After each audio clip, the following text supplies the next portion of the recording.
Hi hello welcome back to my channel.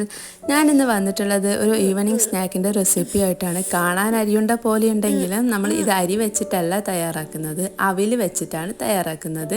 അപ്പോൾ എങ്ങനെയാണെന്ന് നോക്കാം. ഞാനിവിടെ ഒരു 1.25 കപ്പ് അവിൽ എടുത്തിട്ടുണ്ട്. നിങ്ങൾക്ക് ആവശ്യത്തിനനുസരിച്ചിട്ടുള്ള അവിൽ എടുക്കാം. അതൊന്ന് നല്ലോണം ഒന്ന് വറുത്തെടുക്കുകയാണ് ചെയ്യുന്നത്. വറുത്ത അവിലാണെങ്കിലും കുറച്ചൊന്ന് ജസ്റ്റ് ചൂടാക്കിയെടുത്താൽ നന്നായിരിക്കും. അപ്പം നല്ലോണം ഒന്ന് നമുക്ക് ഈ അവിലൊന്ന് വറുത്തെടുക്കാം.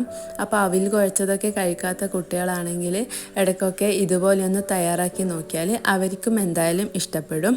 അപ്പോൾ പെട്ടെന്ന് തന്നെ ഓയിലോ ഒന്നുമില്ലാതെ വീട്ടിലുള്ള ചേരുവകൾ കൊണ്ട് തന്നെ തയ്യാറാക്കാൻ പറ്റിയൊരു നല്ലൊരു അടിപൊളി ഈവനിങ് സ്നാക്ക് കൂടിയാണിത്.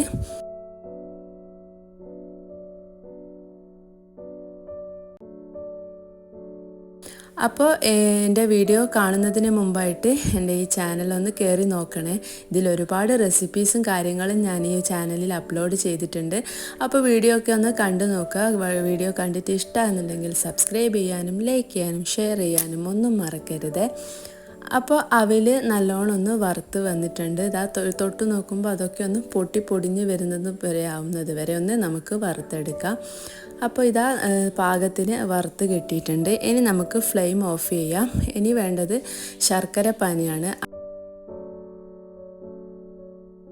അപ്പോൾ ഞാൻ മധുരം നോക്കിയിട്ട് എടുക്കാം. ഞാനിവിടെ ഒരു 1.5 അണി വെള്ളം എടുത്തിട്ടുണ്ട്. കുറച്ച് വെള്ളം കൂടി ഒഴിച്ചിട്ട് നമുക്കിത് നല്ലോണം ഒന്ന് ഉരുക്കിയെടുക്കാം. എന്നിട്ട് ഇത് അരിച്ചിട്ടാണ് ഒഴിക്കുന്നത്. ചില വെള്ളങ്ങളിലൊക്കെ വേസ്റ്റ് ഉണ്ടാകും, അതുകൊണ്ടാണ്. വേസ്റ്റ് ഇല്ലാത്തതാണെങ്കിൽ നമുക്ക് നേരിട്ട് തന്നെ വേണമെങ്കിൽ അവിൽ പൊടിക്കുന്നതിൻ്റെ ഒക്കെ തന്നെ ഇട്ട് പൊടിച്ചെടുക്കുകയും ചെയ്യാം. ഞാനിപ്പോൾ ഇവിടെ ശർക്കര പാനി തയ്യാറാക്കിയിട്ടാണ് ഇത് തയ്യാറാക്കുന്നത്. ഇനി നമുക്ക് ഒന്ന് അവിൽ ചൂടാറിയതിന് ശേഷം ഒരു മിക്സിൻ്റെ ജാറിലേക്ക് ഇട്ട് കൊടുക്കാം. അതിലേക്ക് ഒരു 3 ടേബിൾ സ്പൂൺ നിറയെ തേങ്ങയും ചേർത്ത് കൊടുക്കുന്നുണ്ട്. തേങ്ങൻ്റെ അളവ് കൂടിയാൽ നല്ലതായിരിക്കും.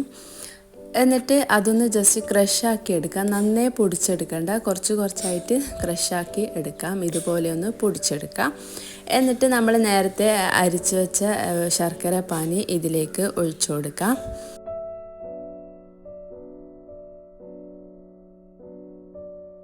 എന്നിട്ട് എല്ലാം കൂടി നല്ലോണം ഒന്ന് മിക്സാക്കി എടുക്കാം. നമുക്ക് വേണമെങ്കിൽ ഫ്ലേവറിന് വേണ്ടിയിട്ട് കുറച്ച് ഏലക്ക പൊടിക്കുന്നതിൻ്റെ ഒക്കെ ഇട്ട് കൊടുത്താൽ കുറച്ചും കൂടി നല്ല ഫ്ലേവറായി കിട്ടും. വേണമെങ്കിൽ കരിഞ്ജീരകമോ എള്ളോ എന്തെങ്കിലും ടേസ്റ്റിന് നട്ട്സോ കാര്യങ്ങളോ നിങ്ങൾക്ക് ഇട്ട് കൊടുക്കുന്നുണ്ടെങ്കിൽ അങ്ങനെയും ചെയ്ത് കൊടുക്കാം. ഇനി നല്ലോണം ഒന്ന് മിക്സാക്കിയിട്ട് വേറെ ഒന്നും പണിയില്ല. എല്ലാം ഒന്ന് ഉരുട്ടിയിട്ട് ബോളാക്കി എടുക്കുകയേ ചെയ്യണ്ടു. വളരെ പെട്ടെന്ന് തന്നെ ഈ ഒരു സ്നാക്ക് എല്ലാവർക്കും തയ്യാറാക്കി എടുക്കാൻ പറ്റും.